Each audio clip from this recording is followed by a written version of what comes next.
Hola, hola, muy buenas tardes. Les saluda Berta Flores, jefa de la Oficina Universitaria de Gestión de Egresados y Graduados de la Universidad Peruana Cayetano Heredia. A nombre de la universidad, les doy la más cordial bienvenida a este espacio de compartir e impartir temas de interés para nuestros egresados y estudiantes, el cual venimos desarrollando desde hace un poco más de un mes, todos los días jueves a las 6 de la tarde.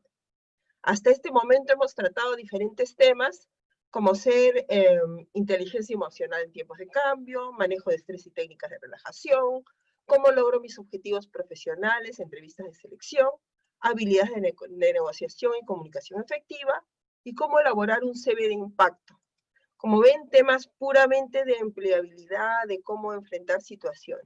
En este momento estamos presentando un tema totalmente nuevo en este ámbito, sin embargo, nuevo, pero muy relacionado con lo que es la empleabilidad, ¿no? El tema en el webinar de hoy lo hemos denominado aspectos laborales regulados en el estado de emergencia. Este webinar está a cargo de Juan José Guerra Cosi, licenciado en Derecho de la Universidad de Lima, con experiencia en asesoría legal corporativa y prestación de servicios en materias de propiedad intelectual, derecho laboral, derecho tributario y derecho de protección al consumidor, con capacidad y conocimientos en elaboración de demandas, escritos diversos, medidas cautelares dentro y fuera del proceso, y ejecución de garantías ante juzgados de paz letrados, juzgados comerciales y juzgados especializados en lo contencioso, administrativo, subespecialidad en temas de mercado. Felicitamos a cada uno de ustedes por la decisión de participar en este taller. Por favor, les solicitamos, como lo hacemos jueves a jueves, mantener apagados sus micrófonos para evitar se filtren sonidos que puedan tener alguna interferencia en la presentación. De tener alguna pregunta, por favor, los invitamos a usar el chat, de modo que Juan José podrá contestar de manera ordenada en su momento, y salvo que él haga alguna indicación en su momento también. Y al finalizar el taller, como ya es nuestra costumbre, compartiremos un link para que puedan contestar una pequeña encuesta y así poderles hacer entrega de sus constancias. Esta misma será digital y será enviada a su correo una vez validemos que hayan completado la encuesta. Bueno, agradecemos la buena disposición de Juan José. Gracias, Juan José, por la disponibilidad para compartir con transparencia conocimientos y experiencias que serán de sumo interés para los participantes, estoy segura. Y a todos ustedes les deseamos una experiencia grata y contribuyente. Esperamos se satisfagan vuestras expectativas, los esperamos en futuros talleres que, como les he dicho, vamos a seguir desarrollando y les vamos a comunicar oportunamente. Sin más preámbulos, invitamos a vivir esta experiencia enriquecedora y les damos un fraterno abrazo herediano. Gracias y nos seguimos viendo. Juan José, bienvenido a esta tu casa. Gracias. Buenas tardes con todos. En primer lugar, agradecer la invitación de la doctora Berta Flores, honrado de participar en el presente taller y poder compartir los temas o las regulaciones laborales emitidas por el gobierno y por el Estado en este estado de emergencia por la pandemia del virus COVID-19, ¿no? A continuación voy a compartir unas diapositivas mientras yo voy realizando la explicación de cada punto.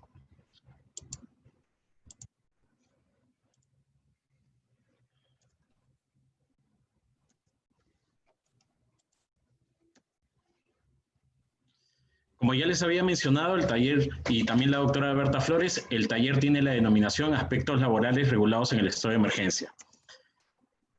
El objetivo del presente taller es que todas las personas que escuchen y que presencien lo que voy a comentar a continuación tengan conocimiento de las normas emitidas tanto mediante decreto de urgencia o decreto supremo por el Estado, con la finalidad de que conozcan sus derechos, que es algo muy importante, no solamente y más en el ámbito laboral, en tanto como un derecho fundamental de segunda generación y está consagrado también en la Constitución Política del Estado, es muy importante conocerlos, ¿no? De repente no muy a profundidad, pero sí los conocimientos básicos que va a permitir conocer también los límites de la actuación del empleador y más aún en unas circunstancias tan difíciles como ahora, en tanto el perjuicio patrimonial y el tema económico va muy ligado al estado de emergencia. y no solamente es importante tener en cuenta las normas para su aplicación ahora, en este momento, sino también en el futuro, porque lo que se viene también es un poco más difícil. En ese sentido, el conocimiento de las normas se presume, es una presunción legal que todas las personas que viven en el país tienen conocimiento de todas. Sin embargo, lo que hacemos con el presente taller y lo que buscamos es que llegue efectivamente al conocimiento y a las mentes de todas las personas, ¿no? Para que tengan un mayor manejo en las negociaciones laborales, en cómo responder ante una actuación del empleador, que de repente muchas personas usan equivocadamente algunos términos legales o mal asesorados o influenciados por lo que encuentran en Google como hostigamiento laboral, pero a veces no necesariamente todo acto del empleador constituye un hostigamiento, porque dentro de las potestades tanto de dirección, de fiscalización y de sanción, el empleador tiene muchas herramientas para pronunciarse y comunicarse con el trabajador con la finalidad de modificar ciertos aspectos dentro del vínculo laboral. Las normas emitidas en ese estado de emergencia tienen una principal figura, que es la suspensión perfecta de labores, que es una figura que ya existía desde el año 1997 en nuestra legislación. Sin embargo, que por unos pronunciamientos sin sustento jurídico del Ministerio de Trabajo llevó una gran confusión, ¿no?, para la aplicación de esa figura por parte de las empresas, resultando como lo más agraviado los trabajadores. Gracias a Dios ya se ha regulado y se han puesto cientos candados que los vamos a mencionar a continuación. Un punto muy importante que nos ha traído este estado de emergencia es determinar qué personas pertenecen al grupo de riesgos y los trabajadores que están dentro de esta descripción, ¿no? En primer lugar, todo comienza con la resolución 084, la resolución ministerial 084-2020 MINSA, mediante la cual se establece como grupos de riesgo las personas mayores de 60 años, las personas con hipertensión arterial, diabetes, con afectaciones cardiovasculares, enfermedad pulmonar crónica y cardíaca y en estados de inmunosupresión. Esa era la primera descripción del grupo de riesgo, ¿no? Posteriormente se generaron diversas resoluciones que modificaron lo que las otras ya establecían. Por ejemplo, la resolución ministerial 139, si bien mantiene en la totalidad la estructura del grupo de riesgo, le agrega porcentajes para establecer qué personas, según estos porcentajes, eran más vulnerables que otras, ¿no? Posteriormente, la resolución ministerial 193-2020 MINSA hace lo propio, manteniendo la descripción del grupo de riesgo. Y después viene esta resolución muy importantísima, que es la resolución ministerial 239-2020 MINSA, que aprueba los lineamientos para la vigilancia, prevención y control de los trabajadores, que ya va agregando ciertos aspectos, ¿no? La característica de la diabetes y no solamente la descripción que hace del grupo de riesgo, sino esta resolución ministerial lo que hace es pone los parámetros para el diseño del plan para la vigilancia, prevención y control del COVID en el trabajo, que es un plan que todas las empresas que han comenzado a reanudar su actividad económica en la fase 1 y 2, es un requisito indispensable, es obligatorio que lo tengan y que lo tengan registrado en el programa del SISCOVID, que es una aplicación que tiene el MINSA, para que comiencen nuevamente sus actividades. Entonces, esa resolución lo que hace es, no solamente nos entrega la estructura que tiene que tener el plan, es lógico que también tiene que incorporarse un capítulo más por el protocolo según la actividad comercial que tú realices, sino que también establece paso por paso cuáles son las obligaciones del empleador para la reanudación y reincorporación de sus trabajadores en las actividades que correspondan, ¿no? Esa es una resolución sumamente importante. Hasta esa resolución y hasta la posterior, que es la resolución ministerial 265-2020, hablamos de personas por rasgo con el factor de riesgo de edad de 60 años. Sin embargo, este factor fue modificado posteriormente por la resolución ministerial 283-2020, que sube el factor de riesgo por edad a 65 años.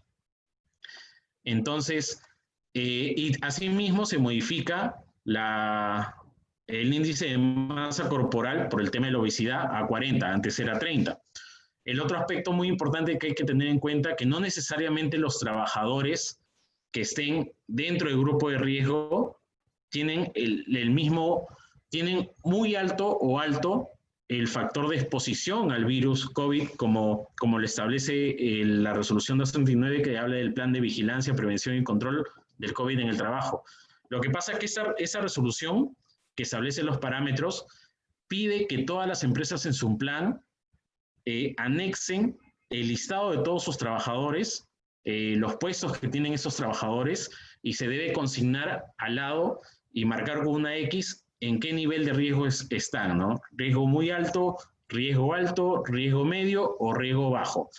En este caso, y lo que me pasaba con frecuencia es que los encargados de los jefes de recursos humanos de diversas empresas que yo brindo consultoría, asociaban el grupo de riesgo al nivel de alto y muy alto para la exposición del COVID, cuando eso no es necesariamente correcto, debido a que una cosa es que pertenezcas a un sector más vulnerable para que te puedas infectar de este virus, y otra cosa muy distinta que es que en el desempeño de tus funciones laborales tú estés expuesto a la transmisión o contaminación con este virus.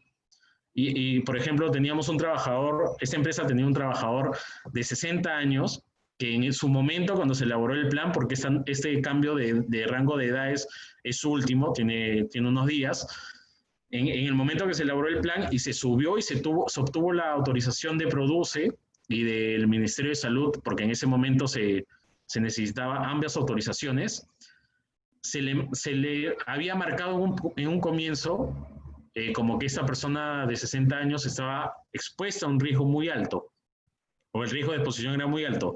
Sin embargo, no era así, porque esa persona es un administrador que tranquilamente estaba en su casa haciendo home office, que hasta la fecha lo hace, y en ningún momento tenía riesgo de transmisión por hacer sus funciones de gestión.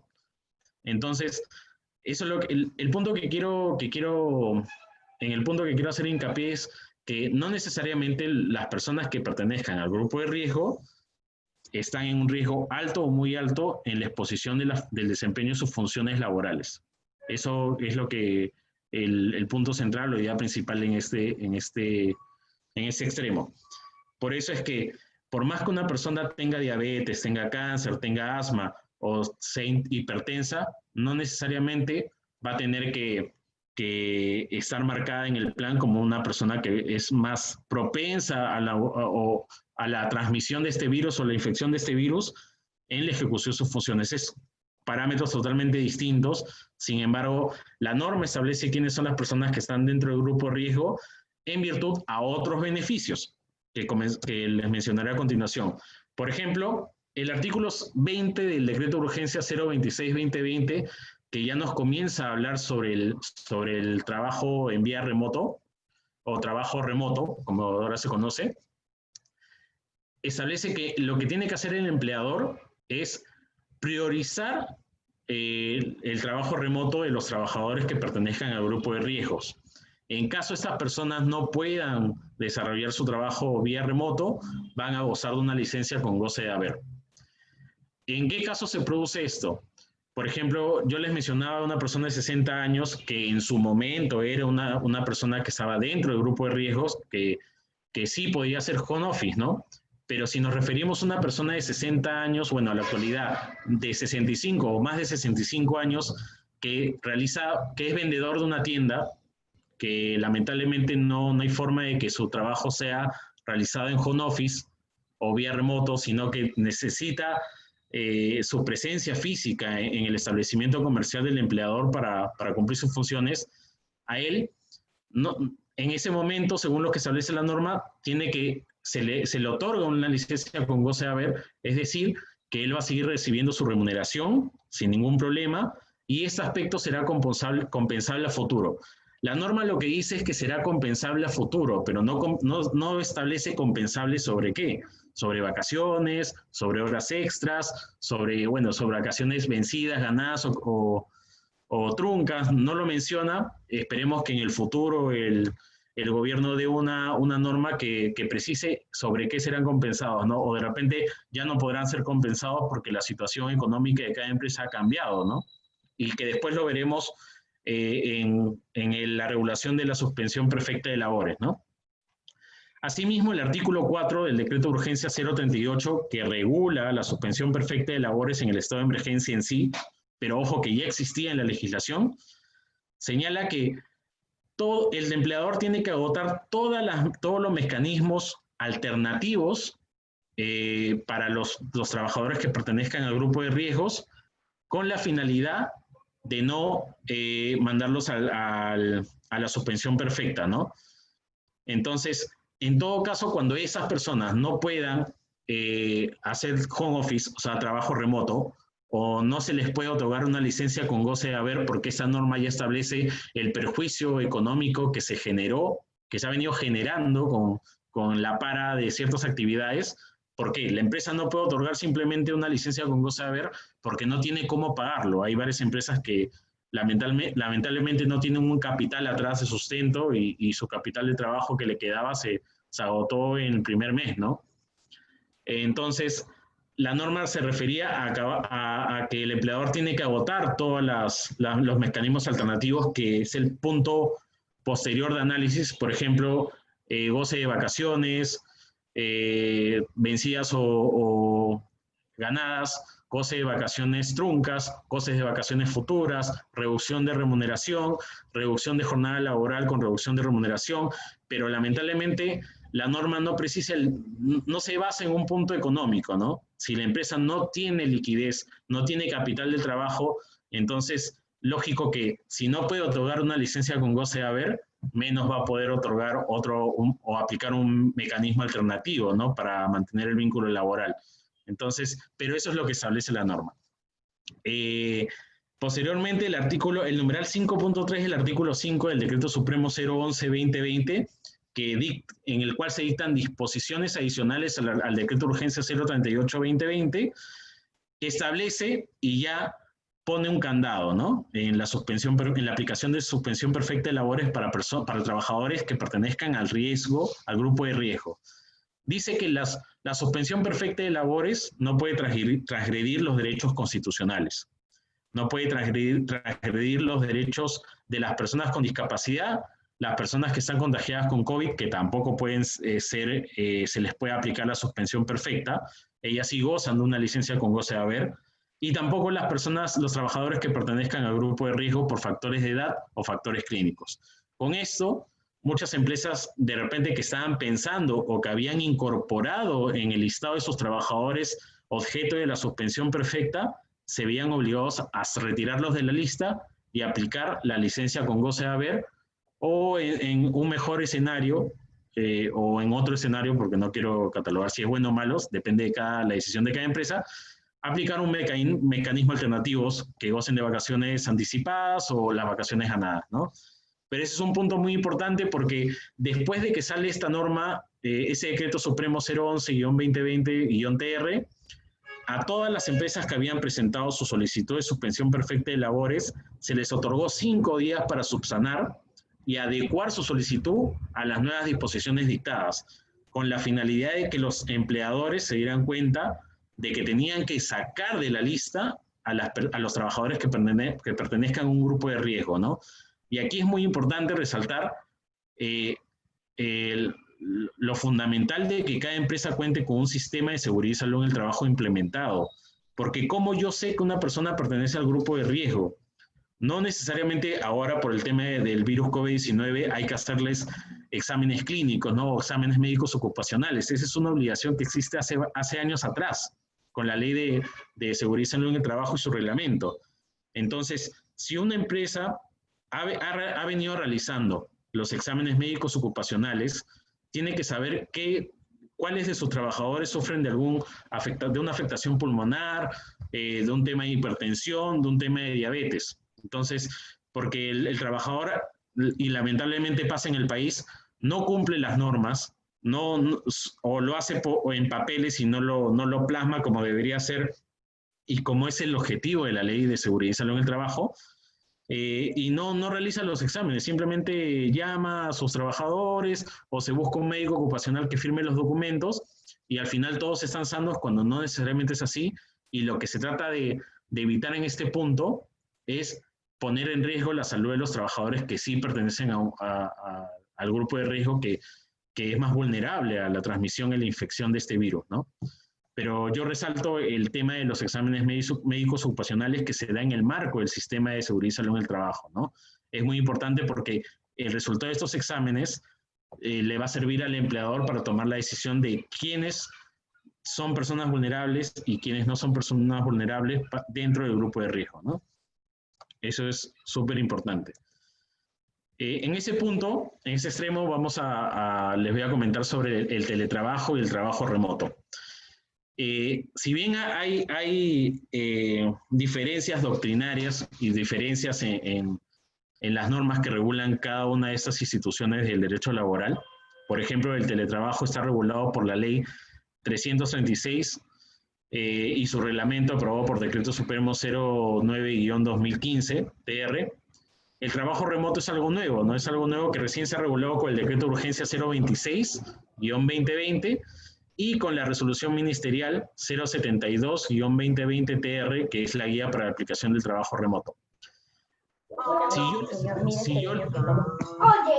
Si yo en este extremo me pongo a hablar de las características de cada uno en un aspecto doctrinario, por ejemplo, que en el teletrabajo sí hay reversión, en el trabajo remoto no hay reversión, y explicarles que la reversión es que si bien te hacen un contrato de teletrabajo, es decir, que desde el primer día que tú estás trabajando para tu empleador, no estás yendo a la oficina, sino estás trabajando en un ambiente totalmente diferente donde el control del empleador no lo tiene, o sea, simplemente tú puedes trabajar de tu casa, del gimnasio, y que es de aplicación de muchas empresas transnacionales, que son personas o encargados de gestión que coordinan con personas que están en Argentina, Ecuador, Colombia, y que no les importa saber si trabajas desde una oficina, sino simplemente donde tú quieras contar que cumples las funciones. Y que la reversión es que cuando una persona que es contratada bajo el régimen de teletrabajo puede decirle a su empleador que ya no quiere teletrabajo sino estar en oficina, nos demoraríamos toda la hora que duró el taller. La gran diferencia para mí entre estas dos figuras es la habitualidad. La habitualidad, ¿por qué? Porque cuando una empresa contrata a una persona para que haga supervisión de planta, ¿no? Bajo el régimen de teletrabajo, sabe ya, y lógico que tiene un contrato de teletrabajo, que la persona no va a acudir al establecimiento comercial, ya sea tienda, ya sea oficina o cualquier otro espacio de la empresa para realizar su función. En cambio, el trabajo remoto no. El trabajo remoto ha nacido por una incidencia que es la pandemia, que no necesita que su contrato diga contrato de trabajo vía remoto, no, porque en el marco de cualquier vínculo contractual, ya sea indeterminado, que también se conoce como típico, o contrato modal, que por necesidades de mercado, incremento de actividades o lo que fuera, simplemente se aplica de facto que el trabajo va a ser realizado en el domicilio, ¿no?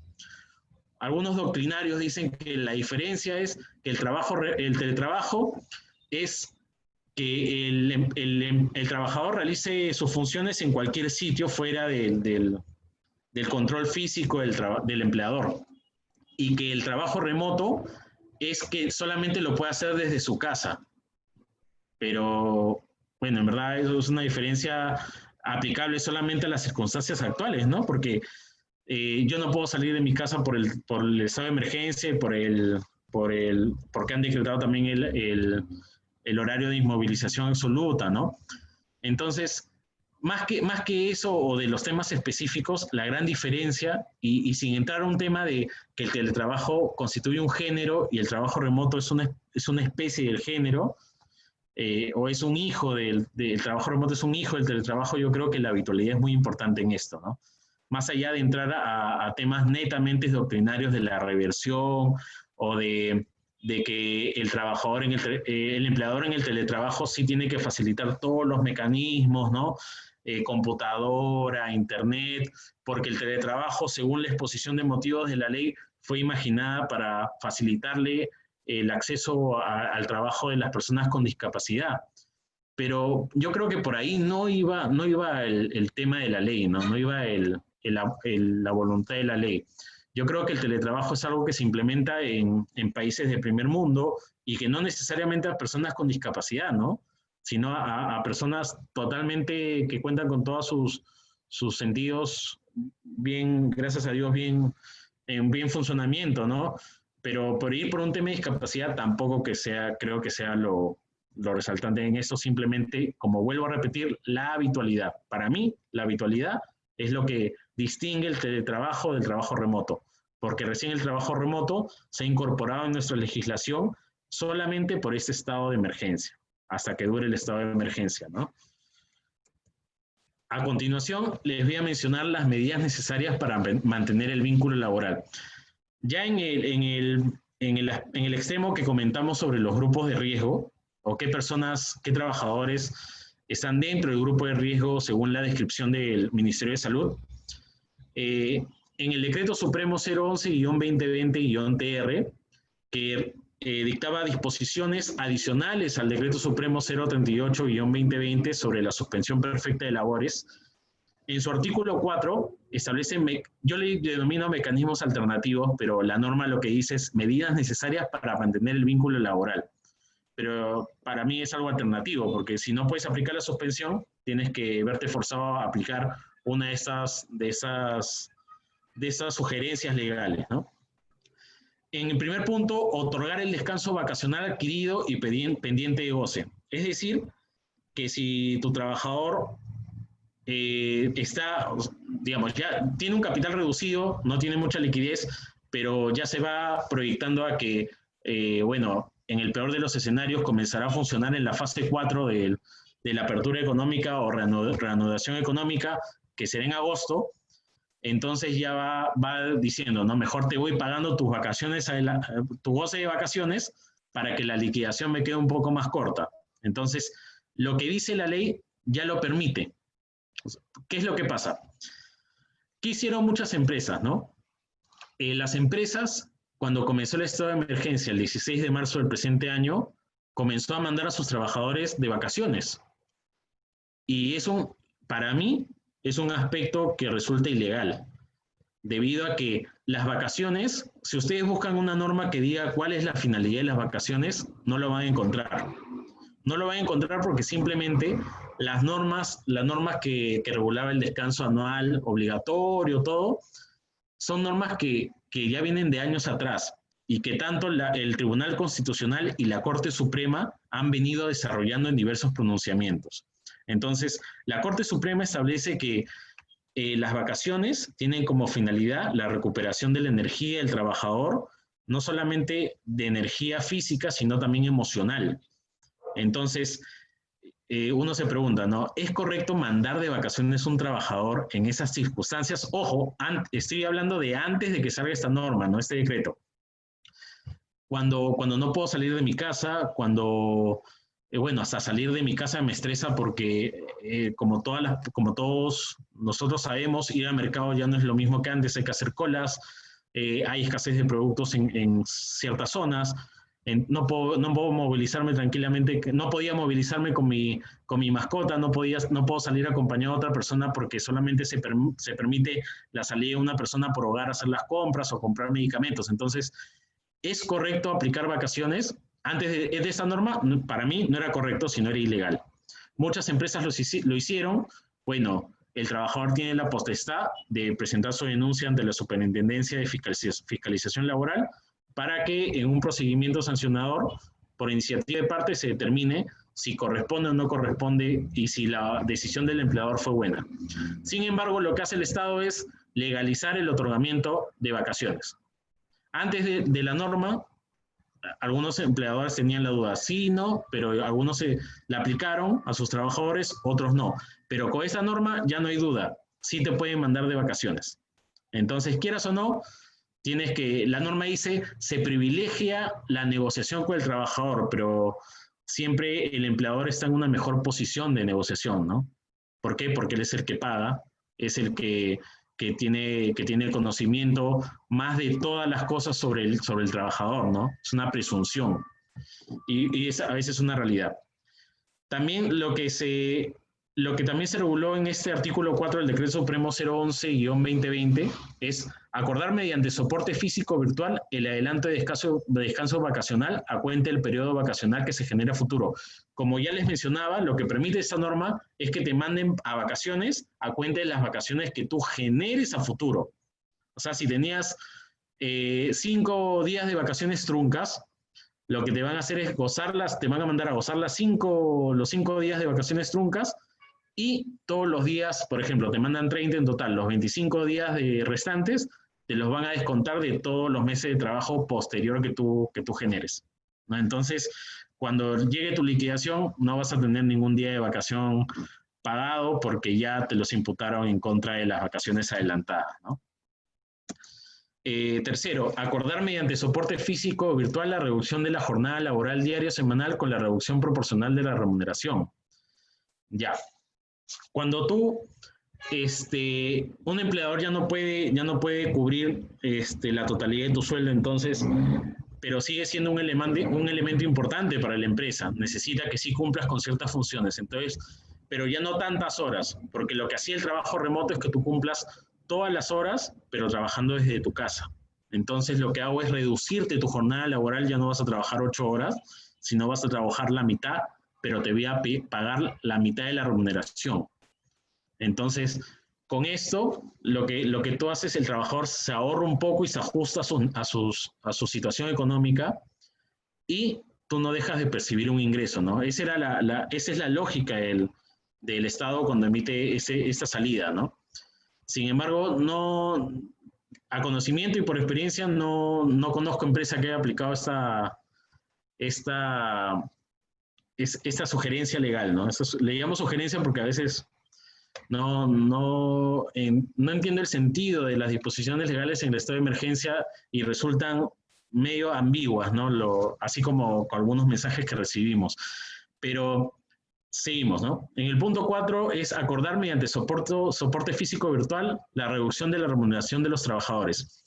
Ese tema sí me resulta importante, este aspecto, y sí lo he aplicado en consultoría con diversas empresas, y gracias a Dios los trabajadores han aceptado, ¿no? Porque trabajadores que tenían una remuneración muy importante, pero que no tenían carga familiar, accedieron a reducirse su remuneración hasta el mínimo, ¿no? Que es 930 soles, con la finalidad de tener liquidez.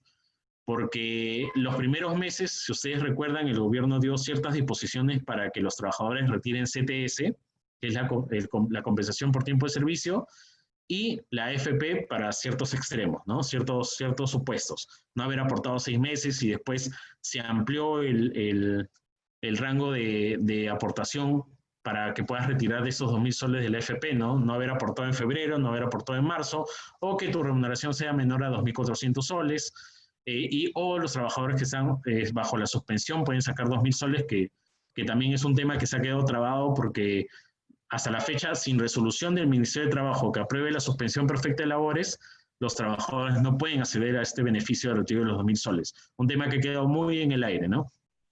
Pero el tema de la reducción de remuneración es un tema sumamente válido. Algunos de los trabajadores no aceptaron ganar 930, con algunos se negoció y la reducción puede llegar al 50, 40%, 30%, según cómo se negocie con el trabajador, ¿no? Pero ha sido un mecanismo de suma utilidad, muy importante para las empresas que en verdad sí estaban un poco ahorcadas en el tema económico. Porque la normativa y el plan de préstamos con garantía del Estado es solamente han podido acceder a algunas empresas, no todas, y hay empresas grandes o que están en régimen general que lamentablemente no contaban con un capital de trabajo suficiente para subsistir todo este tiempo, ¿no? Y el punto E dice, ¿no? Adoptar otras medidas reguladas por el marco legal vigente siempre que permitan el cumplimiento objetivo del decreto de urgencia. Y cualquier otro mecanismo que tú puedas aplicar, ¿no? Estos mecanismos no son excluyentes, ¿Por qué? Porque la norma no establece que tú puedes aplicar uno y después otro, ¿no? O usas uno o otro, ¿no? No, tú puedes aplicar en conjunto, ¿no? He visto casos que se ha aplicado un acuerdo de reducción de remuneración y con la reducción de remuneración el goce de vacaciones adelantadas o el goce de vacaciones ganadas, ¿no? El tema de vacaciones vencidas es un tema que también se pueden gozar las vencidas, pero ya igual te tienen que pagar el derecho de indemnización vacacional, ¿no? Que hablamos de la triple remuneración, que en verdad no es triple remuneración, sino en verdad 2, porque ya cuando tú trabajaste ese periodo vacacional, ya te pagaron una. Pero igual es un tema que también muy importante que tengan, ¿no? Las vacaciones vencidas tienen sus propias reglas y están también, y la Corte Suprema ha establecido la naturaleza de la indemnización de vacaciones vencidas. Si te mandan de vacaciones vencidas, enhorabuena, puedes salir sin ningún problema porque igual tienes derecho a indemnización. Ese punto es el punto central, ¿no? Como les mencioné al comienzo del taller, la gran figura del estado de emergencia en materia laboral es la suspensión del contrato de trabajo, o como ahora se denomina suspensión perfecta de labores. La suspensión perfecta de labores no es un mecanismo que nace recién en el estado de emergencia. Es un mecanismo laboral, un mecanismo legal que existe desde el año 1997 y está regulado en la Ley de Productividad y Competitividad Laboral, desde el artículo 11 hasta el artículo 15. La suspensión del contrato de trabajo tiene origen convencional, es decir, acuerdo entre las partes, o sea, es decir, el trabajador y el empleador, y por rango, por una orden legal, ¿no? Por una orden legal, como ya lo vamos a ver en qué casos, y en ese estado de emergencia se establece la suspensión imperfecta de labores que ya les voy a comentar. Como dice el gran jurista y maestro Jorge Toyama, lo que genera la suspensión es la cesación temporal de la prestación de los servicios del trabajador y según que sea el caso del pago de la remuneración por el empleador. ¿Por qué según sea el caso? Porque hay dos tipos de suspensión del contrato de trabajo. Existe la suspensión perfecta de labores y la suspensión imperfecta de labores. ¿En qué se van a diferenciar? Lo vemos a continuación. La suspensión perfecta de labores. En esa suspensión de contrato de trabajo, lo que hace es se exonera al trabajador de prestar sus servicios personales al empleador y el empleador también queda exonerado de pagar la remuneración. Por eso se llama suspensión perfecta. Ni trabajo, ni te pago, pero se mantiene el vínculo laboral. El vínculo laboral existe, pero ha quedado suspendido. Pero ojo, no trabajas, no te pagas y este periodo de suspensión no sirve para acumular CTS, gratificación, ningún beneficio social. La suspensión imperfecta de labores. En ese supuesto, el trabajador no presta sus servicios personales al empleador, pero el empleador sí queda obligado a pagar la remuneración, ¿no? Es la licencia con goce de haber, un ejemplo, la licencia con goce de haber. Entonces, aquí lo que pasa es, no es perfecta porque ambas partes quedan en iguales condiciones, ¿no? Es imperfecta porque lamentablemente el empleador, para él, ¿no? Yo no soy pro empleador, sino soy según sea el caso, veo quién tiene la razón, pero para el empleador sí es perjudicial porque él va a seguir desembolsando la remuneración de su trabajador y no va a tener como contraprestación un servicio que recibir, ¿no? Entonces, en el estado de emergencia se han aplicado ambas suspensiones, ¿no? La suspensión perfecta de labores, que está regulada, y la suspensión imperfecta para los trabajadores de grupo de riesgo. ¿Por qué? Porque si yo no puedo mi trabajador no puede realizar home office, mi trabajador que pertenece al grupo de riesgo no puede realizar trabajo vía remoto, entonces le tengo que otorgar, y tampoco puedo mandarlo a suspensión perfecta de labores porque la norma ha establecido que no se le puede mandar, o sea, es un tema obligatorio. Tengo que otorgarle una licencia con goce de haber, entonces una suspensión perfecta de labores. Él no puede trabajar para mí, y yo sigo pagándole la remuneración. Ese es un sentido.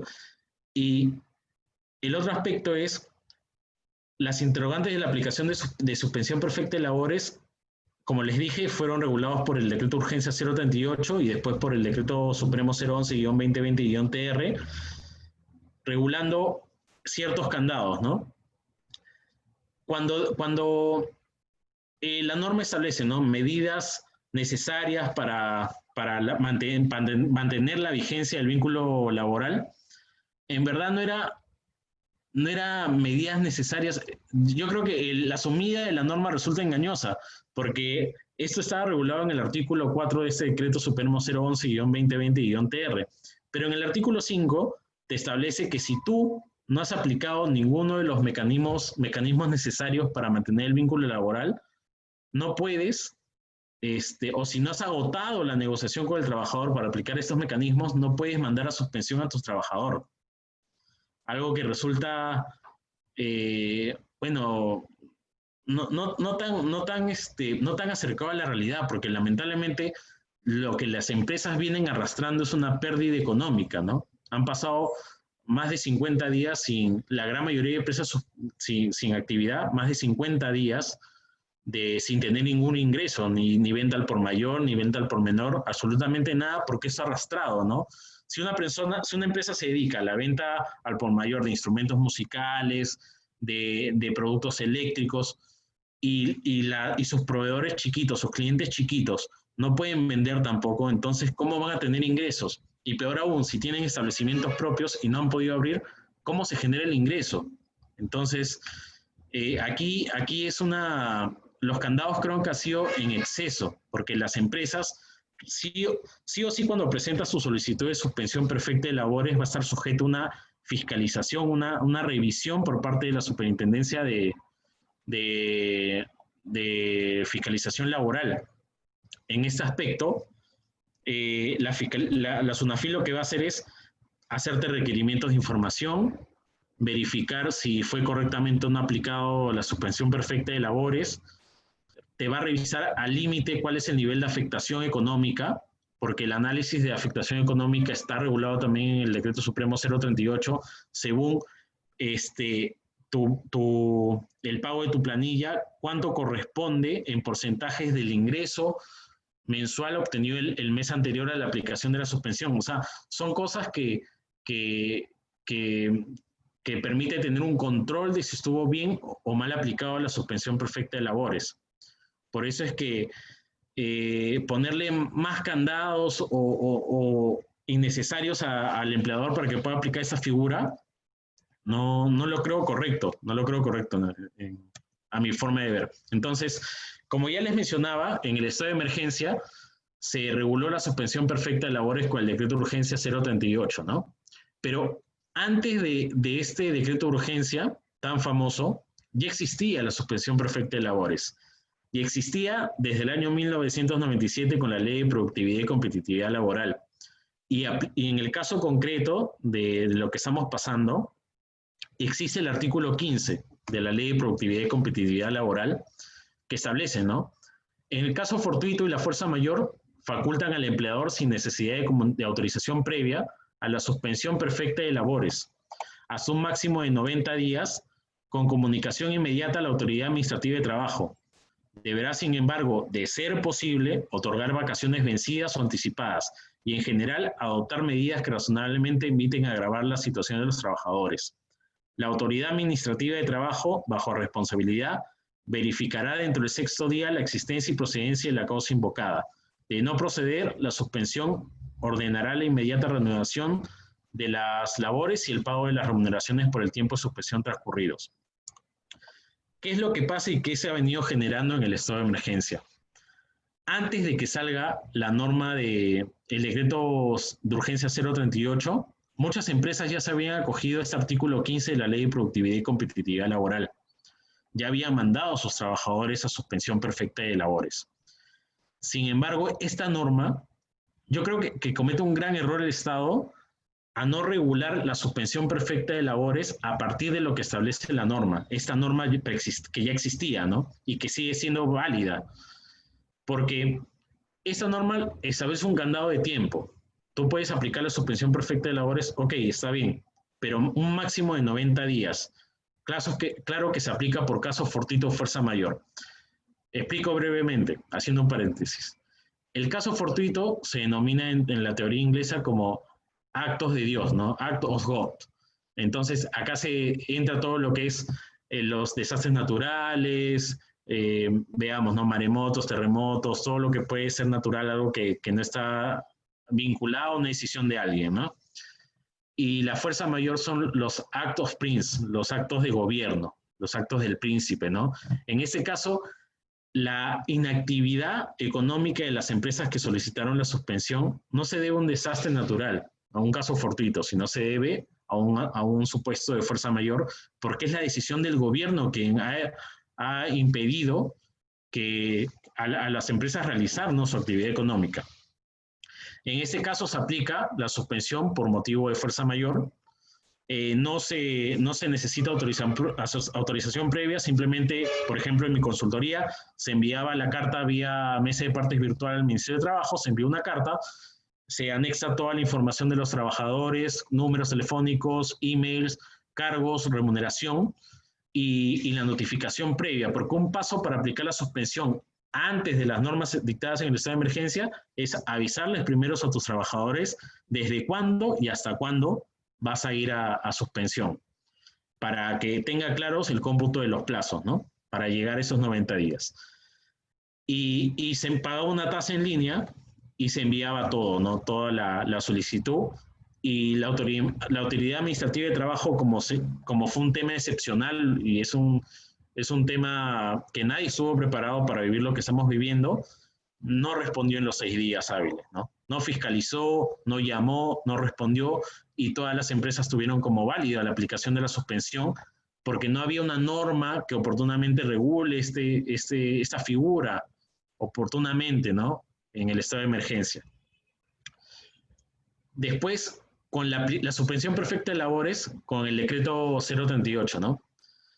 Se aplica solo a los trabajadores del sector privado. Lo pueden aplicar a aquellos empleadores que no puedan implementar trabajo remoto o licencia con goce de haber, ya sea por la naturaleza de sus actividades o a nivel de afectación económica. Claro que aquí tenemos que sacar a los trabajadores que pertenezcan al grupo de riesgo. Se presenta una solicitud en formato de declaración jurada a través de la plataforma habitual Registro de Suspensión Perfecta de Labores. Con este decreto, que salió publicado el 14 de abril del año en curso en el Diario Oficial del Peruano, al día siguiente se implementó esta plataforma virtual, ¿no?, Registro de Suspensión Perfecta de Labores, mediante el cual todos los empleadores que querían aplicar esta figura tenían que cumplir llenando una declaración jurada en línea, adjuntando la información de su planilla y a la vez subir documentos, tanto la declaración jurada misma impresa con la firma del representante legal y todos los documentos que acreditaba que fueron correctamente comunicados a los trabajadores y todos los documentos que deseasen. Te permitía subir de todo. Lógico que esta norma lo que permite es que con la nueva norma, el decreto de urgencia 038, el Estado se pagaba los aportes de salud de los trabajadores suspendidos. Si aplicaste la suspensión perfecta con el artículo 15, ya antes mencionado, la Ley de Productividad y Competitividad Laboral, no accedías a ningún beneficio de los que otorgó el decreto de urgencia 038. Eso es algo que quede claro. Porque, por ejemplo, uno de los beneficios que otorgó el decreto de urgencia 038 era que los trabajadores suspendidos podían retirar 2.000 soles de la AFP. Hasta ahora no conozco ningún trabajador suspendido que haya podido retirarlo, pero bueno, era un beneficio que quedó en papel. Pero las empresas o los trabajadores que están en suspensión desde antes de la norma no podían gozar de ese beneficio. No podían ir al AFP y retirar 2.000 soles. Los trabajadores que son suspendidos mediante el decreto de urgencia 038, de no tener saldo en su CTS, le piden al trabajador que dentro de los 5 días de recibir la solicitud le pague el adelanto de la CTS de mayo y el adelanto de la gratificación de julio.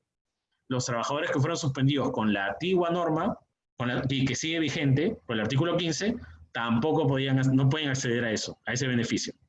Simplemente a los cuales se les aplicó la suspensión perfecta de labores a partir del día 15 de abril hacia adelante, ellos sí gozan de todos los beneficios establecidos en el decreto de urgencia.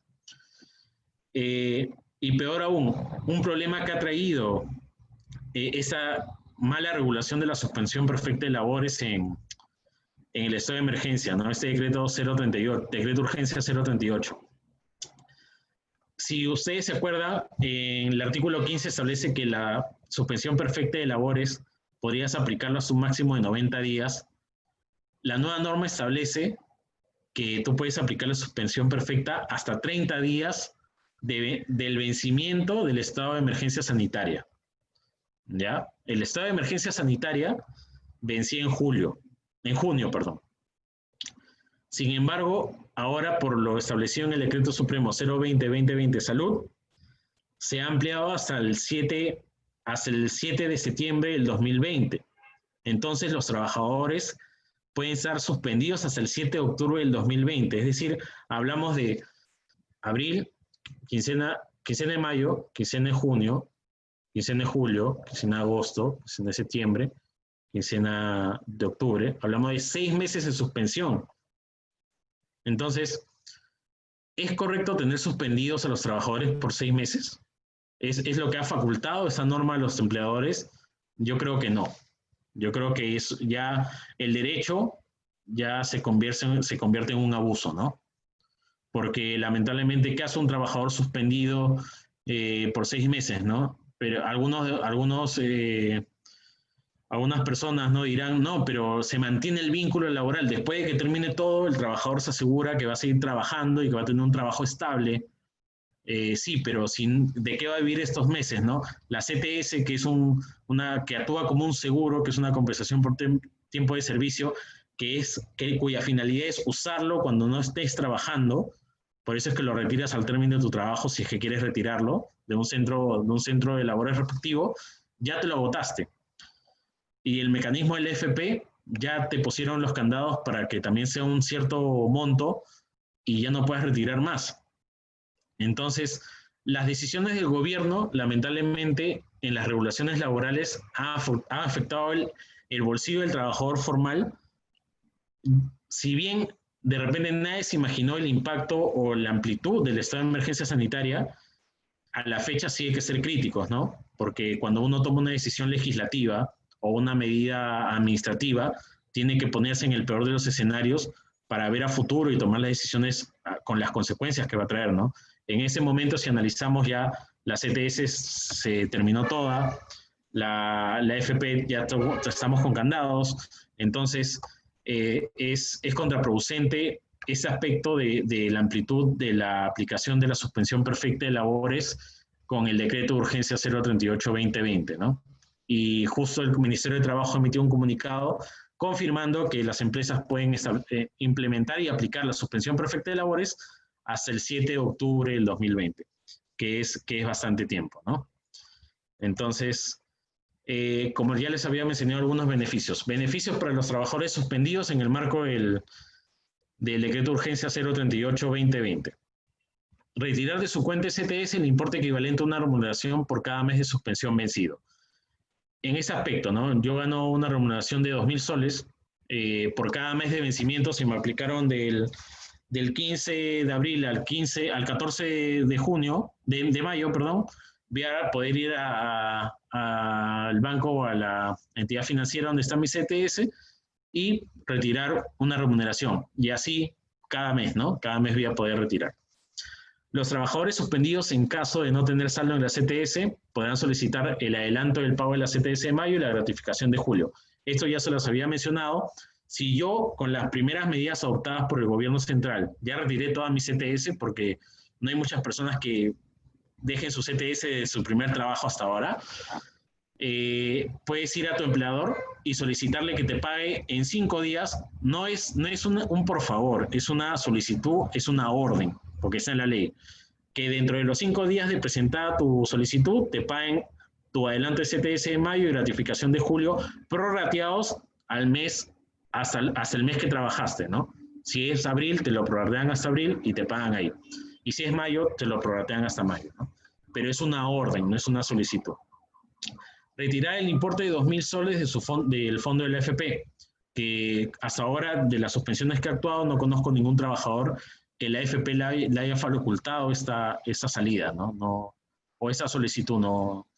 ¿Por qué? Porque el Ministerio de Trabajo, y lo que dice este decreto es que el Ministerio de Trabajo va a compartir una resolución, un registro, perdón, de trabajadores suspendidos con la AFP, imagino que a través de la SBS, y ya van a tener un listado de quienes están con autorización del Ministerio de Trabajo para la suspensión y quiénes no, y con esa finalidad de cruce de información, pero lamentablemente demora tanto que hasta ahora no pueden retirar estos 2.000 soles. Y a los trabajadores suspendidos que trabajen para una microempresa, ojo que la microempresa es aquella empresa cuyas ventas anuales no superen los 150 UIT, ojo que la UIT para este año es 4.300 soles, que no ganen, ojo, que trabajen en microempresa y que no ganen más de 2.400 soles, recibirán una prestación económica denominada Prestación Económica de Protección Social de Emergencia ante la pandemia del COVID, ¿no? A cargo de salud. Para eso se entra a la página del Seguro Social, se inscribe, se pone su código de cuenta interbancaria y te depositan, ¿no? Si no mal me equivoco, 760 soles por mes. Pero eso es solo aplicable a ese régimen de microempresa. A los demás, no. Entonces,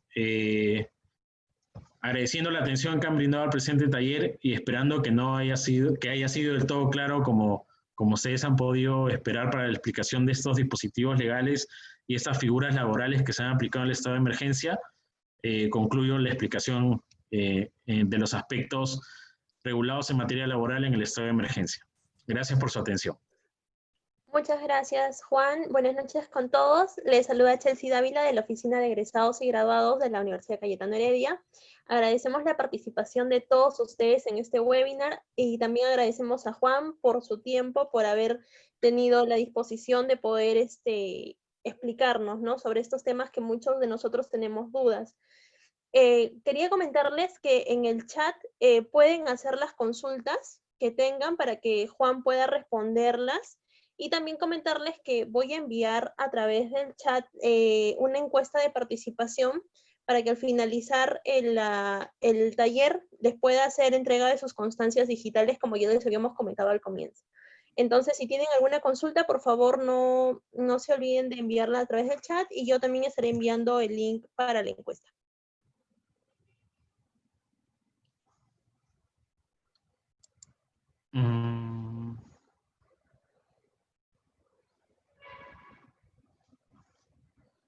A ver, chicos, ¿qué tal? Acá tengo una pregunta de Edith, que dice la siguiente, ¿no? Dice así: ¿y dónde entra la licencia sin goce de haber? Ya, la licencia sin goce de haber es una figura que se presenta también como suspensión perfecta de labores, ¿no? Es una figura que entra en la suspensión perfecta de labores, pero es una solicitud convencional. Les pongo un caso que me pasó. Yo era abogado de un colegio y el profesor de educación física era entrenador de un equipo de béisbol, creo, de Perú, y por el tema de los Panamericanos presentó sus solicitudes de licencia sin goce de haber al colegio y el colegio se le autorizó. Entonces, es una negociación donde la voluntad de las partes es si el trabajador lo solicitó, el empleador se lo autorizó, no trabajas, no te pago. Entonces, esa es una figura de suspensión perfecta de labores, ¿no? Pero convencional. Convencional.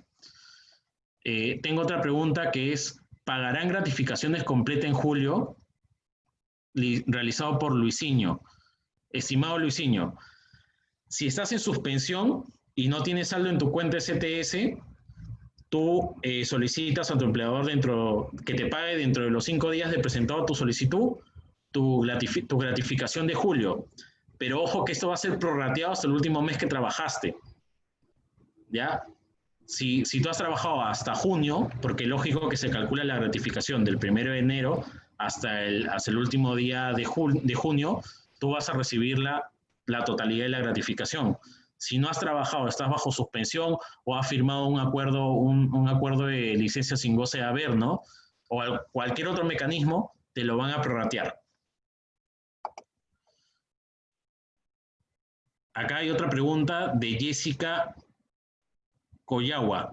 ¿Puede un empleador despedir a un trabajador en estado de emergencia? Ya. En verdad, ni en estado de emergencia o fuera, o sea, en estado de emergencia o fuera de estado de emergencia, no se puede despedir un trabajador. Solamente se puede despedir un trabajador por causa justa, cumpliendo con el procedimiento de despido, es decir, tu carta de aviso de predespido, que te dan 6 días para presentar tu descargo y después tu notificación de carta de despido. pero solamente por causa justa. Tendrías que revisar tu reglamento interno de trabajo para ver si tu conducta está dentro de una conducta grave, una causal muy grave, pero no te pueden despedir por el estado de emergencia. Esto no es que llegó la pandemia y despido a mi trabajador, no tiene ningún sustento jurídico, ¿no? Si en todo caso ha sido objeto de un despido arbitrario, te sugiero que presentes tu denuncia ante la Superintendencia de Fiscalización Laboral, ¿no? Para que revise tu caso. Dice, acá tengo otra pregunta de Milady Alvarado Villar. Buenas noches. ¿Qué sucede con los trabajadores que están en suspensión perfecta cuyo contrato vence en ese lapso de tiempo? ¿Es correcto desvincularlos? Lamentablemente, Milady, sí. Si tienes un contrato bajo modalidad, es decir, temporal, si tu contrato, por ejemplo, la suspensión perfecta lo han solicitado por 90 días y tu contrato vence a los 30 días de la suspensión y no te renuevan, ya solamente queda opción a que te liquiden. Depende mucho de la renovación de tu ¿cómo se llama?, de tu empleador. En este caso, yo lo que le he sugerido a las empresas donde estamos en suspensión, que les he sugerido entrar a suspensión y que hemos logrado tener la autorización, es que dentro de todas las personas que estén dentro de la suspensión, dentro del listado de la suspensión perfecta de labores, se les renueve el contrato. ¿Por qué? Porque ante una inspección de SUNAFIL sería incongruente y sería contraproducente, porque la finalidad de la suspensión es mantener el vínculo laboral. Entonces, ¿qué sentido tiene que mande a suspensión un trabajador que en 15 días o 30 días no le vaya a renovar el contrato? Mi sugerencia es que el empleador renueve, ya sea por meses, ¿no? Por cada mes de vencimiento del contrato, porque lo que importa es mantener el vínculo. La finalidad de la suspensión es mantener la vigencia del vínculo laboral, no mandarlos para no pagarles. Esa no es la naturaleza de la suspensión perfecta de trabajo. En todo caso, es una cuestión que tendría que revisarlo la Superintendencia de Fiscalización Laboral cuando llegue el momento, porque ya están comenzando a inspeccionar. Acá tengo una pregunta de Elizabeth Villacorta. Cuando a un trabajador se le aplicó la suspensión perfecta de trabajo, ¿el trabajador puede solicitar CTS? Sí, correcto. Puede solicitar su CTS previamente, porque ya lo había ordenado el gobierno antes del decreto de urgencia 038, y si no ha aplicado en esos supuestos, o si lo aplicó y ya no tiene saldo en la cuenta CTS, puede solicitárselo al empleador para que dentro de los 5 días le pague la CTS adelantada de mayo, ¿no? ¿Qué pasa si las vacaciones... Aquí tengo otra pregunta, perdón, de Pamela Obando. ¿Qué pasa si las vacaciones era para el mes de septiembre del 2019, pero por necesidades de empleador se postergó para abril del 2020? ¿Qué sucede con estas vacaciones si la persona es de grupo de riesgo? Ya. El decreto de urgencia 038 salió publicado el 14 de abril del 2020. Si tú has tenido una papeleta de vacaciones firmado con anterioridad a ese decreto de urgencia, se tendría que respetar. Con posterioridad, tú podrías, o sea, si tú negociaste vacaciones después de que salió la norma, era de voluntad tuyo. A lo que voy es lo siguiente. La norma de descanso anual remunerado establece que la potestad de mandarte de vacaciones es del empleador. El empleador te va a mandar de vacaciones, así quieras o no, si es que tú no le has dicho cuándo quieres salir. Pero el decreto de urgencia, que regula la suspensión y también añade con las disposiciones que desarrollan más esta norma, los mecanismos alternativos para mantener el vínculo laboral, cambia la voluntad de la decisión o el peso de la decisión de quién está. Antes estaba el empleador, que te mandaba de vacaciones, pero ahora está la aceptación del trabajador. O sea, depende de la voluntad del trabajador. Si yo quiero, gozo vacaciones, si yo quiero, no. Si tú ya tenías una papeleta de vacaciones firmada, tiene que respetarse. Si es que antes del decreto de urgencia, 038. Si es después, lamentable, o sea, ahí sí te puedes agarrar diciendo que no quieres y se acabó, no sales de vacaciones. No sé si ha sido todo claro, pero por ahí va el tema, ¿no? Tengo una pregunta de Carlos que dice: gracias por la ponencia, muy buena consulta. ¿Esta situación aplica para aquellos que tienen un contrato como practicante? Lamentablemente, el tema de modalidades de formación laboral establece que el convenio de prácticas, ya sea profesionales o preprofesionales, pueda ser resuelto de forma unilateral. Si, lógico que tú no puedes ir a suspensión porque no eres trabajador. Ojo que lo que recibes tampoco es una remuneración, es una subvención. El trabajo remoto sí se aplica para los practicantes, pero tu empleador puede simplemente resolverte el convenio en cualquier momento, ojo, ¿ah? La suspensión es para trabajadores, no para practicantes. Otra pregunta de Armando Villanueva Álvarez. ¿Qué pasa si las vacaciones eran para mayo de este año y el contrato se terminó a fines de junio de este año y no se salió de vacaciones? Yo termino de laborar en junio y me voy a otro sitio laboral. Ya. Acá hay que diferenciar la naturaleza de las vacaciones, ¿no? Las vacaciones son de 3 tipos. Vacaciones truncas, vacaciones ganadas y vacaciones vencidas, ¿ya? Las vacaciones truncas son las que tú vas acumulando durante el año de trabajo, ¿no? Las vacaciones ganadas son aquellas truncas que ya no son truncas, sino que son las que ganaste durante el primer año. O sea, el primer año de trabajo vas acumulando truncas. El segundo año ya tienes ganadas que son 30 días. Y las vacaciones vencidas son las que no gozaste en el año siguiente a la cual ganaste las vacaciones. Entonces, si nos referimos que tú trabajaste un año, ganaste 30 días y al año siguiente de las 30 días no saliste, es decir, son vencidas, tendrían que pagarte la indemnización vacacional. O sea, 2 remuneraciones por esos días de vacaciones que no saliste. Si no estamos en ese escenario, sino que simplemente pasó un año, ganaste las 30 y no te renovaron el contrato y no gozaste tus vacaciones ganadas, lo que te tienen que hacer es liquidar, en tu liquidación, pagarte los 30 días de vacaciones. Eso es lo que tiene que pasar. Acá tengo otra pregunta de Luis. El trabajo virtual se trabaja muchas horas. ¿Deben pagar horas extras? ¿Dónde se puede denunciar el caso que no te pagan horas extras? Ya, estimado Luis, las reglas del trabajo remoto son las mismas de un trabajo normal, ¿no? Un trabajo habitual que ibas a tu oficina, todo. Sí te tienen que pagar horas extras. Sí te tienen que pagar horas extras. Entonces lo que tienes que hacer es hacer un registro. Lógico que tu empleador tiene que haberte mandado un Excel para que tú pongas en el Excel cuántas horas y qué cosas estás haciendo durante el día. Y en primer lugar, si no te mandaron el Excel, tú puedes presentar la denuncia virtualmente por meses de partes de la SUNAFIL, de la Superintendencia Nacional de Fiscalización Laboral, y si no tienen este registro, tú puedes decir que trabajaste 10 horas más, 15 horas más, 12 horas más, ya es problema del empleador de no implementar un mecanismo de control de tus horas de trabajo vía remoto, ¿no? Es una responsabilidad del empleador, pero sí denúncialo a través de la mesa de partes virtual de la Superintendencia de Fiscalización Laboral. Acá tengo otra pregunta de Renzo La Chimpa. ¿A un gestante que vence su contrato el 31 de mayo es factible que no se le renueve el contrato? No, no es factible, se le tiene que renovar. Por la ley de lactancia materna, se le tiene que renovar hasta un año del alumbramiento. Entonces, por la ley de lactancia, a la persona gestante que ha dado luz, por ejemplo, en abril, en el 25 de abril se le tiene que renovar por un año, ¿no? Es la protección que da la ley de lactancia materna a las madres gestantes, o a la madre que ya alumbró, ¿no? Entonces, a la gestante no se le puede desvincular, y a la que ya alumbró, tiene su bebé, tiene que está protegida por un año más. Otra pregunta de Edith. Si estuve en licencia sin goce de haber y enfermé de COVID, ¿tengo derecho a pago por descanso médico? Por supuesto que sí. Sería cosa de analizar por qué te fuiste a licencia sin goce de haber.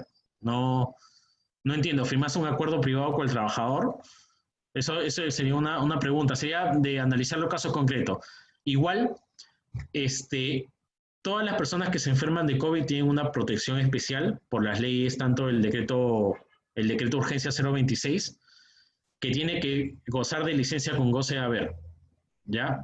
Muy aparte del convenio que tú hayas firmado con el trabajador, la protección legal va por encima de la convencional. En este caso, por tu vulnerabilidad ante el virus, ¿no? Acá tengo otra pregunta de MCA que dice: en el caso de las vacaciones, cuando el trabajador ha programado con anticipación sus fechas de vacaciones para el año 2020, ¿es posible poder reprogramarlo por parte de ellos mismos y el empleador en la potestad de rechazar su modificación? Como ya mencioné previamente, si las papeletas de vacaciones habían sido firmadas antes del decreto de urgencia 038, es decir, antes del 14 de abril del 2020, queda en potestad de tu empleador y de la negociación que puedas tener con él, reprogramar tus vacaciones. Porque antes él tenía la potestad, y él como tu potestad en su momento que acordaron, él decidía, pero después ahora tú decides. A lo que voy es lo siguiente: tu empleador tranquilamente se puede cerrar diciendo que en su momento, cuando se negociaron las vacaciones, en su potestad te autorizó a salir tales días y que así era la ley en su momento. Ahora, él ya, bueno, tiene un asesor legal que le ha dicho, cuidado, porque ahora depende de la decisión de ella, pero de las vacaciones que se van a acordar a futuro. Es decir, a partir de que se dio la ley, del 14 de abril para adelante, ¿ya? Acá tengo otra pregunta de Claudia que dice, a los trabajadores nos están haciendo firmar una DJ de presentar factor de riesgo para COVID, grupo de riesgo por propagación del COVID, es decir, sin previas pruebas, ¿está bien? Todos vamos a poner que no tenemos riesgo por cuidar nuestro empleo. Ya, eso está mal, ¿ya? Sí o sí, muy aparte de que te hagan firmar una declaración jurada, la resolución 239-2020 del MINSA establece que todos los trabajadores que se reincorporen a su centro de trabajo tienen que pasar el examen de descarte de COVID cuando tengan riesgo muy alto, alto y moderado y medio. El riesgo bajo no es necesario. Sin embargo, tú ya te hicieron firmar esa declaración, tú lo que puedes hacer es mandarle una carta a tu empleador indicando que necesitas el examen de COVID porque te sientes mal, ¿no? Tú puedes decir que tú puedes solicitarle que es necesario para ti que te realicen ese examen, ¿no? Sé que hay un tema de cuidar el trabajo, pero tú ya cumpliste con la formalidad que te exigió el empleador. Sin embargo, tú puedes o solicitar por otra vía, por un correo, por una carta, que pases por este examen. Al final, si en ninguno de esos escenarios el trabajador te considera, lo que yo te recomiendo es que presentes una denuncia anónima, porque también te protege tu identidad, a la SUNAFIL, para que la SUNAFIL investigue. Lamentablemente la SUNAFIL cuenta con 600 inspectores más o menos promedio a la fecha, y no se puede dar abasto con todas las denuncias, pero en algún momento te podrían escuchar. Así que no descartes la idea de presentar una denuncia vía SUNAFIL. Edith me dice acuerdo privado con la empresa. Esto. Ya, si firmaste un acuerdo privado con la empresa, yo te sugiero que mandes una carta a la empresa o un correo electrónico en la cual hagas referencia al decreto de urgencia 026 y que por motivos de ser convaleciente por COVID-19 te corresponda la licencia con goce de haber. Y punto, nada más. Es una orden legal. No hay más vueltas que darle. Una pregunta de Luis. ¿La empresa donde trabajo cuenta cuando regresó a trabajar tiene derecho a hacer una prueba de COVID, edad para ir a trabajar con COVID? Ya. El tema del factor de riesgo por edad, a la fecha es 65 años. Todos los trabajadores que tengan 65 años y más le van a tener que hacer firmar su declaración jurada de que está bien, que él arriesga su vida por ir a trabajar. Esa es la formalidad. Pero no olvidemos, que hay un principio del derecho laboral que se llama primacía de la realidad. Lo que va a primar es lo que efectivamente se está sucediendo. Si el empleador no te quiere hacer tu examen de COVID, tú solicítalo. En peor de los casos, como sugerí en el caso anterior, denúncialo de forma anónima ante la Superintendencia de Fiscalización Laboral para que éste investigue y sin decir tu nombre va a comenzar a pedirle al empleador, mediante requerimientos documentales, cuáles son las medidas adoptadas para proteger a los trabajadores y qué trabajadores y cuáles no han sido sujetos de las pruebas de descarte de COVID, porque es algo que obliga a la resolución 239 para la reanudación de actividades. Entonces, el último mecanismo es la denuncia anónima. Otra pregunta de MCA dice, ¿es obligación del empleador brindar el examen de despistaje o es obligación del trabajador cumplir con el requisito? Más aún cuando estás en el trabajo remoto. Ya. Cuando tú estás en trabajo remoto y adquieres el COVID, lógico que no ha sido por un no es por un hecho imputable a tu empleador. Ahí tú tienes que seguir, llamar a los números del MINSA, que te hagan tu descarte a domicilio, ya sea de la DIRIS que corresponde a tu sector, o ir a un hospital de salud o del MINSA donde te puedan hacer un examen, pero no es responsabilidad del empleador. Pero si tú reanudas tus actividades económicas, o sea, tu empleador reanuda sus actividades y te obligan a ir a trabajar y ahí adquieres el COVID, es responsabilidad de tu empleador. Porque dentro de su esfera de control es donde tú estás infectado con esto y él tiene que hacerte el despistaje y cubrir con todos los gastos necesarios para el despistaje, ¿no? Eso que quiero que quede claro. Y lógico que esa empresa y todas las empresas tienen que tener su reglamento interno de seguridad y salud en el trabajo, realizar los exámenes médicos ocupacionales, las 4 capacitaciones obligatorias anuales, la capacitación del COVID, los EPP para no contaminarse el COVID, todo eso. O sea, ahora hay más obligaciones según lo que establece la resolución ministerial 239-2020 del MINSA y el propio plan de vigilancia y control del COVID en el trabajo de las empresas, ¿no? Y tengo una última pregunta de Claudia. ¿Cada cuánto tiempo la empresa debe sacar una prueba de descarte de COVID después de la primera? En este punto sí se ha quedado vacío por las resoluciones del MINSA. Ahí tienen que ¿cómo se llama? Que precisar cada qué cierto tiempo. Lo que en las consultas realizadas a funcionarios de la DIRIS, por ejemplo de la DIRIS Norte, que tengo más contacto, me mencionaron que esto se va a regular por lo que ponga la empresa en el plan de vigilancia, prevención y control del COVID. Si una empresa en su plan pone que va a ser cada 6 meses, lo tiene que cumplir cada 6 meses, ¿no? Es potestad del trabajador. A la reincorporación sí se los tiene que hacer. Pero depende del trabajador si pone al mes, a los 2 meses. Lo que pasa es que acceder a una prueba de despistaje del COVID es difícil.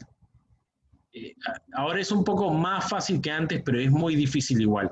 Se agotan, los laboratorios privados no tienen las herramientas o las pruebas necesarias para sacar el descarte.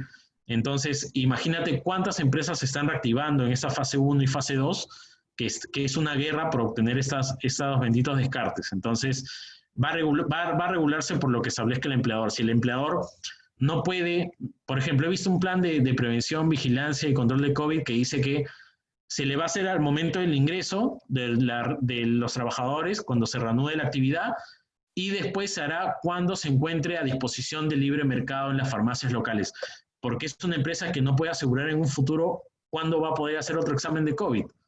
Si no, lo va a hacer cuando hay en el mercado disponible, ¿no? En las farmacias, pero tiene que ajustarse a la realidad de cada empresa, ¿no? Las empresas están obligadas a dar mascarillas y otros cuando te acerca a trabajar. Exacto. Según la resolución ministerial, como repito, 239 del MINSA, el trabajador tiene que implementar los EPPs, tiene que implementar en su espacio el distanciamiento de mínimo 1.50 metros por el espacio del trabajador, tiene que cumplir con los descartes, tiene que cumplir con la desinfección de los centros de trabajo, tiene muchas obligaciones. Entonces, si pueden revisar con exactitud la resolución ministerial 239, establece todas las obligaciones. La medida de la temperatura al ingresar a los trabajadores, no solamente administrativos, sino trabajadores de planta, trabajadores de tienda, a todos los trabajadores, y tiene que haber una persona encargada de registrar la temperatura diario y tienen que tener un parte, ¿no? Un registro en Excel que se firma para ir anotando la temperatura de todos los trabajadores diario, a la entrada y a la salida. Y al mediodía, si es que el plan lo establece así. ¿Puede el MINSA seguir contratando por terceros? Sí, el MINSA, el ministro, acá hay que diferenciar algo. Los pronunciamientos de los ministros, cuando salen acompañando al presidente Martín Vizcarra, no necesariamente son de obligatorio cumplimiento, porque es un comentario. Lo que ellos dicen, muchas veces no se plasma en una norma, ¿no? Dice que todos los terceros van a ser contratados vía CAS o van a ser nombrados, ¿no? Pero eso es mentira, ¿no? Sigue habiendo terceros, sigue habiendo contratación de terceros en las DIRIS, directamente en el Ministerio de Salud. Eso, lo que dice el ministro, lamentablemente no se ajusta a la realidad, ¿no? No se ajusta a la realidad. Acá me dicen, MCA me pregunta, ¿no? ¿Pasa algo si el trabajador no declara que se contagió de COVID? Sí pasa algo. Si en tu reglamento interno de trabajo establece que una declaración falsa es falta grave, o una declaración no ajustada a la verdad es falta grave, puede ser posible de un procedimiento de desvinculación, ¿no? Es decir, tu carta de preaviso de despido, tu descargo y después tu despido, ¿no? Eso va a depender mucho de lo que establezca el reglamento interno de trabajo. Edith me pregunta, el descanso por COVID es de 20 días por salud, pero me dieron un mes y medio. ¿La diferencia quién lo paga? Ya. El descanso médico hasta el día 21 es asumido por el empleador. Después del día 21, todos los días restantes es subsidiado por el Seguro Social. Ahí tú tienes que presentar Bueno, imagino que tu empresa tiene su asistente social de la empresa tiene que hacer toda la gestión de salud. Pregúntale al asistente social qué documentos necesita o si ya le diste todos los documentos que inicie el procedimiento, pero es subsidiado por el salud.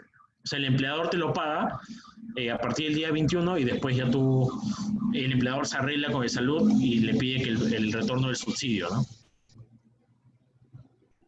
Bueno, ya no tengo más preguntas. Bien, bien, Juan, muchas gracias por tu tiempo, por tu participación. Igual agradecemos a todas las personas que se han podido conectar a este webinar y han podido resolver también sus dudas.